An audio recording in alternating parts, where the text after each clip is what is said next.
Hello everyone, welcome back to my channel smart study with doctor Sandeep. जैसे पिछली कई videos में हम एमएड फोर्थ सेमेस्टर के प्रीवियस ईयर के क्वेश्चन पेपर्स को सॉल्यूशन लेकर चल रहे हैं, उसी श्रृंखला को आगे बढ़ाते हैं।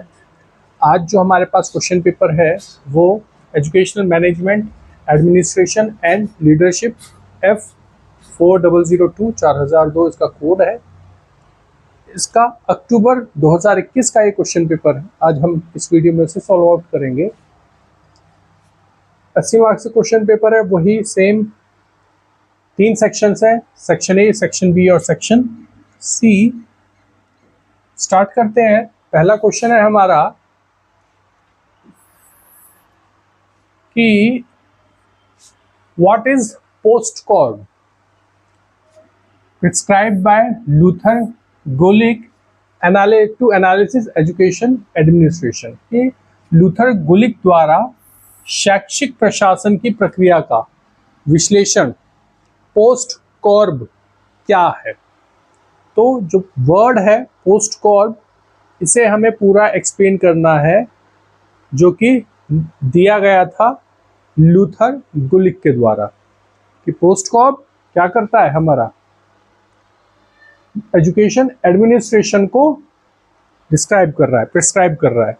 तो हमें पोस्ट कॉर्ब को पूरा एक्सप्लेन करना है पहले क्या क्वेश्चन के आंसर के लिए। दूसरा आता है comment education administration is art. कि शैक्षिक प्रशासन एक कला है, इस पर हमें अपनी टिप्पणी लिखनी है। तो explain education administration is an art in your words. कि आप अपने शब्दों में इस स्टेटमेंट को अपने तरीके से मेंशन कर सकते हैं। इसमें 2 तरीके हैं जो मैं सजेस्ट करना चाहूँगा कि हम एजुकेशन और एडमिनिस्ट्रेशन दोनों को अलग अलग एक्सप्लेन करते हुए फिर दोनों को कंबाइन करते हुए पहुँचे। कि शिक्षा को अलग बताएं, एडमिनिस्ट्रेशन प्रशासन को अलग बताएं, और फिर शिक्षा प्रशासन के बारे में अपने विचार प्रस्तुत करें। तीसरा क्वेश्चन आता है हमारा, what are the main characteristics of good classroom management.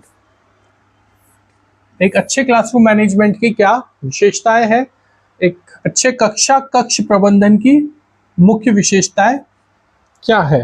तो जो आंसर है हमारा, हमें जनरली बताना पड़ेगा पहले क्लासरूम मैनेजमेंट के बारे में, और फिर इसके कैरेक्टरिस्टिक्स बताएंगे, इसकी क्या मुख्य विशेषताएं हैं।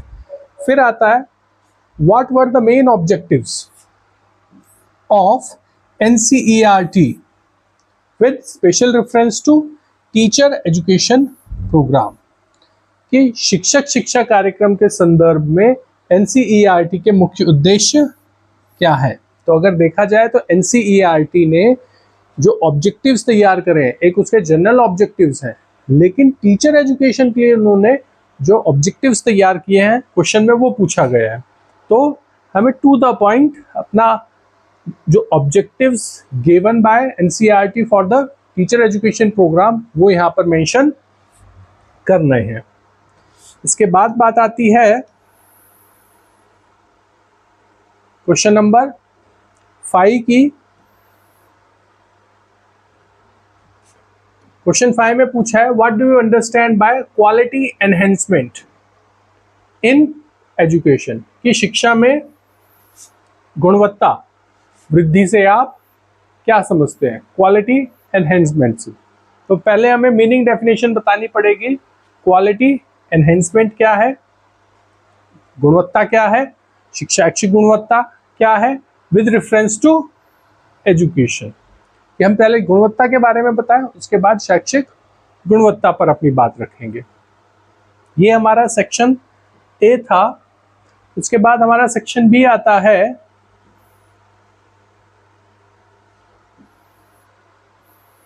Short answer type question. इसमें जो सवाल आए हैं देखते हैं। कि पहला क्वेश्चन है what are the main characteristics of trait theory of leadership. यानी नेतृत्व के गुणमूलक विचारधारा की मुख्य विशेषताएं क्या है। तो हमें ट्रेट थ्योरी के बारे में बताना पड़ेगा पहले। तो meaning and definition of trait theory of leadership, कि पहले मीनिंग डेफिनेशन से ही स्टार्ट करेंगे, ट्रेट थ्योरी के बारे में बताएंगे, उसका पूरा जनरल इंफॉर्मेशन उसमें प्रोवाइड कराएंगे कि जैसे उसके प्रिंसिपल क्या है, नेचर क्या है, इंपॉर्टेंस क्या है, उसकी एप्लीकेशंस क्या है, जितने ज़्यादा पॉइंट्स हो। कैरेक्टरिस्टिक्स तो उन्होंने क्वेश्चन में पूछे ही हुए हैं कि उसकी विशेषताएं तो हमें बतानी ही है, लेकिन इसके साथ हम जो चीज़ मेंशन कर सकते हैं इन पॉइंट्स में, वो हम वहाँ पर अपने आंसर में मेंशन कर दें। Explain main techniques of measurement of leadership style, यानी नेतृत्व शैली के मापन की मुख्य तकनीकियों का वर्णन करना है कि लीडरशिप स्टाइल, व्यक्ति के अंदर लीडरशिप की कितनी मात्रा है, जो हम मूल्यांकन से पता करते हैं। तो यहाँ पर भी वही चीज़ पूछी है, मेजरमेंट ऑफ लीडरशिप स्टाइल। तो पहले हमें जनरली बताना पड़ेगा what is measurement. After that explain the measurement techniques for measuring leadership style, कि वो कौन सी तकनीकें हैं जिनकी सहायता से हम टेक्निक लगाकर मेजरमेंट कर सकते हैं किसका, लीडरशिप स्टाइल का। अगला क्वेश्चन आता है हमारा, explain main components of contingency theory of leadership, यानी नेतृत्व की आकस्मिकता सिद्धांत के मुख्य तत्वों का वर्णन कीजिए। तो पहले हमें बताना पड़ेगा कंटिंजेंसी थ्योरी क्या है लीडरशिप की, उसके सिद्धांत क्या है, प्रकृति क्या है, आवश्यकता क्या है, उपयोग क्या है, उसके कैरेक्टरिस्टिक्स क्या है, क्योंकि यहाँ पर उन्होंने पूरे कंपोनेंट्स पूछे हुए हैं। तो इन जनरल हमें एक कंप्लीट थ्योरी इसमें मेंशन करनी है कंटिंजेंसी की। इसके बाद बात करते हैं सेक्शन सी की, लॉन्ग एसे टाइप क्वेश्चन है हमारा।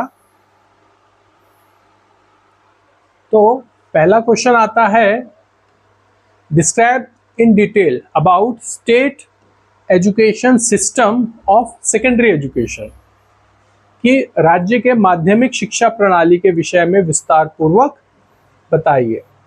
नेशनल लेवल पर पॉलिसीज हैं, स्टेट लेवल की अपनी अलग पॉलिसीज है एजुकेशन की, क्योंकि एजुकेशन समवर्ती सूची में है।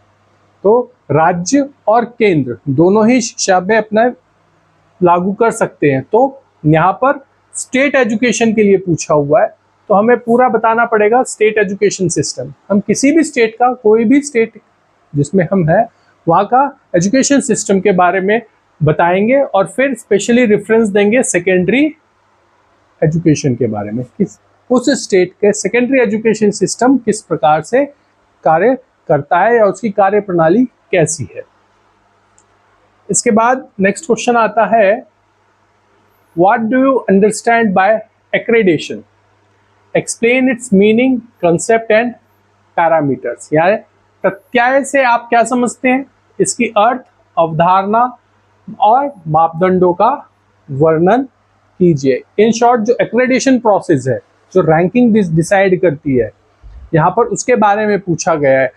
तो meaning and definition of accreditation, कि प्रत्यय का अर्थ, परिभाषा क्या है, फिर ब्रीफली एक्सप्लेन करना है उसका कंसेप्ट, उसके पैरामीटर्स एक्रेडिशन के। इन शॉर्ट अगर यहाँ पर एक छोटा सा एग्जांपल लिया जाए, जो नैक है, NAAC, NBA रैंकिंग हम सुनते हैं, NIRF रैंकिंग सुनते हैं, नैक से एक्रेडिशन सुनते हैं। ये एक्रेडिशन बॉडीज हैं जो स्कूल, कॉलेजेस, इंस्टीट्यूट्स को ग्रेड प्रदान करती है, रैंकिंग प्रदान करती है। तो उसी के बारे में ही ये क्वेश्चन पूछा गया है कि एक्रेडिशन क्या है।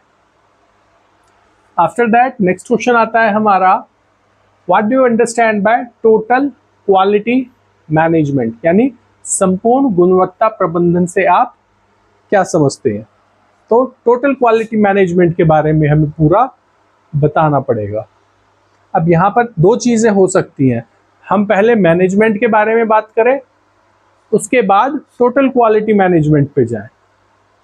जैसे हम साधारण तौर पर बात करते हैं कि टीचिंग और इफेक्टिव टीचिंग, तो हम पहले टीचिंग के बारे में बताते हैं और फिर इफेक्टिव के साथ जोड़कर उसे इफेक्टिव टीचिंग के साथ जोड़ देते हैं। तो सेम वही चीज़ है कि हम मैनेजमेंट के बारे में बताया, फिर टोटल क्वालिटी मैनेजमेंट के बारे में पहुंचे, उसके कैरेक्टरिस्टिक्स क्या है, उसकी आवश्यकता क्या है, उसके इम्पोर्टेंस क्या है, उसके प्रिंसिपल्स क्या है, जिसके बारे में हम जितना मेंशन कर सकते हैं उतना इसमें मेंशन करें। अगला क्वेश्चन आता है, describe in detail about historical background of modern concept of educational management. History भी पूछ ली और मॉडर्न कंसेप्ट भी आ गया। ये शैक्षिक प्रबंधन की आधुनिक अवधारणा की ऐतिहासिक पृष्ठभूमि पर सविस्तार वर्णन करना है। तो यहां पर हम बात करते हैं, explain educational management, it's historical background and it's modern concept. यानी हमें पहले जो इसकी हिस्ट्री है, किसकी, एजुकेशन मैनेजमेंट की। अब फिर से वही चीज आती है कि यहाँ पर हम एजुकेशन को अलग करें, मैनेजमेंट को अलग करें और फिर दोनों को एक साथ जोड़ें, एजुकेशन मैनेजमेंट को। ये भी कर सकते हैं या सीधा एजुकेशन मैनेजमेंट से ही स्टार्ट कर सकते हैं। इसकी पूरी हिस्ट्री, कब से शुरू हुआ, इसका बैकग्राउंड क्या है, क्यों लागू किया गया, कैसा इसका सिस्टम था, उसके बारे में बताते हुए, यानी कि उसके बेस को बताते हुए आज के मॉडर्न मैनेजमेंट के साथ इसके कंसेप्ट्स को हम इम्प्लीमेंट करेंगे अपने आंसर के लिए। फिर नेक्स्ट क्वेश्चन आता है हमारा, what do you understand by programme evaluation review technique, PERT? Describe in details about its different aspects. कार्यक्रम मूल्यांकन एवं समीक्षा तकनीकी से आप क्या समझते हैं, इसके महत्वपूर्ण आयामों को विस्तार पूर्वक वर्णन कीजिए। तो PERT के बारे में पूरा मेंशन करना है, पूरी मीनिंग डेफिनेशन आ जाएगी, प्रोग्राम इवैल्यूएशन रिव्यू टेक्निक। इसका ब्रीफली एक्सप्लेन करेंगे, इसकी नीड, इसकी इंपॉर्टेंस, इसके प्रिंसिपल्स और इसके डिफरेंट एस्पेक्ट्स क्या है। एक बड़ी सिंपल सी चीज आती है जब हम किसी भी लॉन्ग ऐसे टाइप क्वेश्चंस को कर रहे हैं। यहाँ पर जो जनरली देखा जाता है कि एक क्वेश्चन के साथ छोटे छोटे 1-2 क्वेश्चंस और ऐड रहते हैं, तो लॉन्ग के साथ हम शॉर्ट क्वेश्चंस को भी ऐड करते हुए चलते हैं। तो यहाँ पर भी वही बात आती है कि जिस चीज के लिए उन्होंने मेन क्वेश्चन पूछा गया है, उस मेन क्वेश्चन को प्रॉपरली डिस्क्राइब करते हुए हमें अपने आंसर अटेम्प्ट करने हैं और फिर लास्ट में ये देखना है कि इस क्वेश्चन के साथ उन्होंने और क्या चीज पूछ रखी है। फिर हम उस कंसेप्ट को भी लास्ट में एक्सप्लेन करते हुए अपने आंसर को कंप्लीट करेंगे। इस वीडियो में इतना ही, मिलते हैं नई वीडियो में नए टॉपिक, नए क्वेश्चन पेपर के साथ। तब तक के लिए धन्यवाद।